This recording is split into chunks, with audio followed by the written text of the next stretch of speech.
Hello friends, welcome to KRV சமையல். இன்றைக்கி ஒரு சுவையான பருப்பு குழம்பு செய்ய போகிறோம். இது சாதத்துக்கு, இட்லிக்கு, தோசைக்கு நல்லா டேஸ்ட்டாக இருக்கும். இப்போ இது காய் இல்லாத நேரத்தில் என்ன குழம்பு செய்கிறதுன்னு தெரியாமல் இருப்போம். அந்த டயத்தில் இந்த குழம்பு எடுத்து செய்யலாம். அடுத்து இது எப்படி செய்யலான்ட்டு பார்க்கலாம். ஒரு கிளாஸ் நான் துவரம் பருப்பு எடுத்திருக்கேன். 150 மில்லி பிடிக்கிற கிளாஸு. அதில் நல்லா தண்ணியை விட்டு 3 தடவை கழுவி எடுத்துக்கிடுவோம். அப்போ தான் அதில் இருக்கிற அழுக்கெல்லாம் போகும். இப்போ 3 தடவை கழுவிட்டு அந்த தண்ணியெல்லாம் அங்கிட்டு ஊற்றிட்டு பார்ப்போம். இப்போ 3 தடவை கழுவி எடுத்தாச்சு. இதை குக்கரில் நான் 3 கிளாஸ் தண்ணி விட்டுருக்கேன். எந்த கிளாஸில் பருப்பு எடுத்தோமோ அதுக்கு ஒரு 3 கிளாஸ் தண்ணி விட்டுட்டு அந்த பருப்பையும் போட்டுவிட்டேன், அலசின பருப்பை. இப்போ மஞ்சத்தூள் 1 ஸ்பூன் போட்டுட்டு இது பூண்டு பல் ஒரு 10 உரித்து வச்சுருக்கேன். பொடி பல் தான். 2 பச்சை மிளகாய், ஒரு பல்லாரி வெங்காயம் அதையும் போட்டுட்டு 1 ஸ்பூன் கல் உப்பு போட்டுக்கிறேன். 1/4 ஸ்பூன் பெருங்காயத்தூள் போட்டுக்கிறேன். நல்லெண்ணெய் கொஞ்சம் விட்டுக்கிடுவோம். அப்படி தான் பருப்பு விசில் வரும்போது பொங்காமல் இருக்கும். இப்போ எல்லாத்தையும் விட்டுட்டு கலந்து விட்டுட்டு சீரகம் ஒரு 1/2 ஸ்பூன் நல்லா கையில் நசுக்கிட்டு போட்டுக்கிடுவோம். நல்லா வாசமாக இருக்கும் இந்த மாதிரி நசுக்கிட்டு போட்டோம்னா. இப்போ இதை நல்லா கலந்து விட்டுட்டு மூடி போட்டு குக்கரை மூடிட்டு வேக வச்சு எடுத்துக்கிடுவோம்.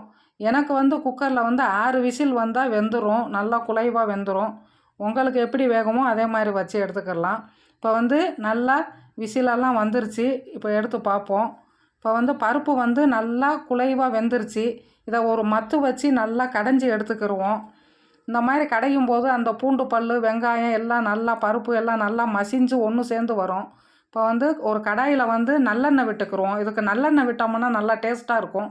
கடுகு உளுந்து 1 ஸ்பூன் போட்டுக்கிடுவோம். சீரகம் ஒரு 1/2 ஸ்பூன் போட்டுக்கிடுவோம்.